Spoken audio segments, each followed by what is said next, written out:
ಈ ಇಬ್ಬರ ಫ್ರೇಮ್ಗೋಸ್ಕರ ತುಂಬಾ ಜನ ವೆಯ್ಟ್ ಮಾಡ್ತಿದ್ರು. ನಾನು ಈವನ್ ವೆಯ್ಟ್ ಮಾಡ್ತಿದ್ದೆ ಇಬ್ಬರನ್ನು ಒಟ್ಟಿಗೆ ಯಾವಾಗ ಇಂಟರ್ವ್ಯೂ ಮಾಡೋಣ ಅಂತ ಹೇಳ್ಬಿಟ್ಟು.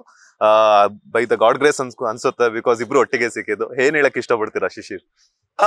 ಖುಷಿ ಆಗ್ತಿದೆ. ಅಂದ್ರೆ ಐಶು ನಾನು ಕೆಲವೊಂದು ಇವೆಂಟ್ಸ್ ನ ಒಟ್ಟಿಗೆ ಅಟೆಂಡ್ ಮಾಡ್ತಾ ಇದೀವಿ. ಅಂದ್ರೆ ಹೌದು, ನಮ್ ಸ್ನೇಹನ ಜನ ಇಷ್ಟಪಡ್ತಾ ಇದಾರೆ, ಹಾಗೆ ಅದಕ್ಕೋಸ್ಕರ ಇಬ್ರು ಒಟ್ಟಿಗೆ ನೋಡ್ಬೇಕು ಅಂತ ಖುಷಿ ಪಡ್ತಾರೆ. ಸೊ ಹಾಗಾಗಿ ಯಾಕೆ ಅವ್ರ ಖುಷಿನ ನಾವು ಸೆಲೆಬ್ರೇಟ್ ಮಾಡೋಣ ಅನ್ಬಿಟ್ಟು ಇಬ್ರು ಒಂದಷ್ಟು ಕಡೆ ಒಟ್ಟಿಗೆ ಹೋಗ್ತಾ ಇದೀವಿ, ಅವ್ರಿಗೂ ಖುಷಿ ಕೊಡ್ತಾ ಇದೀವಿ.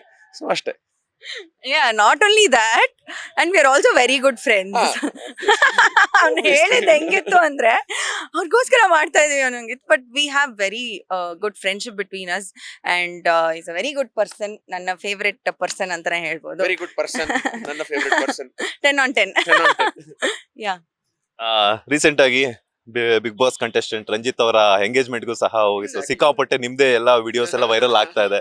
ಸೊ ಏನ್ ಹೇಳಕ್ ಇಷ್ಟಪಡ್ತೀರಾ ಹೊಸ ಜೋಡಿಗೆ? ಇಲ್ಲ ನಾನು ರಂಜಿತ್ ಅವ್ರಿಗೆ ರಂಜಿತ್ ಅವ್ರ ಜೋಡಿ ತುಂಬಾನೇ ಅದ್ಭುತವಾಗಿತ್ತು. ತುಂಬಾ ಒಳ್ಳೆ ಜೋಡಿ ಅಂತಾನೆ ಹೇಳ್ಬೋದು. I am very very happy for my friend Ranjith. And ತುಂಬಾ ಖುಷಿಯಾಗಿದ್ರು ಅವ್ರ ಎಂಗೇಜ್ಮೆಂಟ್ ದಿನ.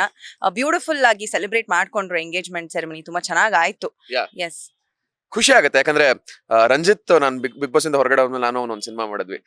ಸಿನಿಮಾ ಶೂಟಿಂಗ್ ಟೈಮ್ ಅಲ್ಲಿ ಲವ್ ಸ್ಟೋರಿನ ಹೇಳ್ಕೊಂಡಿದ್ದ. ಎಂಗೇಜ್ಮೆಂಟ್ ಇನ್ವಿಟೇಷನ್ ಕಳಿಸ್ತಿದಂಗೆ ನಾವಿಬ್ರು ಆಕ್ಚುಲಿ ಶೂಟ್ ಅಲ್ಲಿ ಇದ್ವಿ ಅವತ್ತು. ಫುಲ್ ಎಕ್ಸೈಟ್ ಆಗೋಗಿದ್ದೆ ನಾನು. ಎಷ್ಟು ಬೇಗ ಎಕ್ಸಿಕ್ಯೂಟ್ ಮಾಡ್ಕೊಂಡ್ನೆಲ್ಲ, ಪ್ರೀತಿನ ಅವನು ಉಳಿಸ್ಕೊಂಡು ಮದ್ವೆವರೆಗೂ ತಗೊಂಡೋದ್ನಲ್ಲ ಅಂತ ತುಂಬಾ ಖುಷಿ ಆಗಿತ್ತು.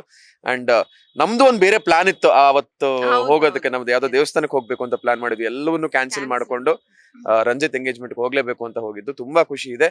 ಗೆಳೆಯನಿಗೆ ಕಂಗ್ರಾಚುಲೇಷನ್ಸ್. ಲೇಟೆಸ್ಟ್ ಹಾಗೂ ಇಂಟ್ರೆಸ್ಟಿಂಗ್ ಸುದ್ದಿಗಳಿಗಾಗಿ ಬಾಸ್ ಟಿವಿ ಕನ್ನಡ ಚಾನೆಲ್ನ ಸಬ್ಸ್ಕ್ರೈಬ್ ಮಾಡಿ. ಹಾಗೆಯೇ ಬೆಲ್ ಐಕಾನ್ ಪ್ರೆಸ್ ಮಾಡಿ. ಇದರ ಜೊತೆಗೆ ಫೇಸ್ಬುಕ್, ಇನ್ಸ್ಟಾಗ್ರಾಮ್, ಎಕ್ಸ್ ನಲ್ಲೂ ಮಿಸ್ ಮಾಡದೆ ಫಾಲೋ ಮಾಡಿ.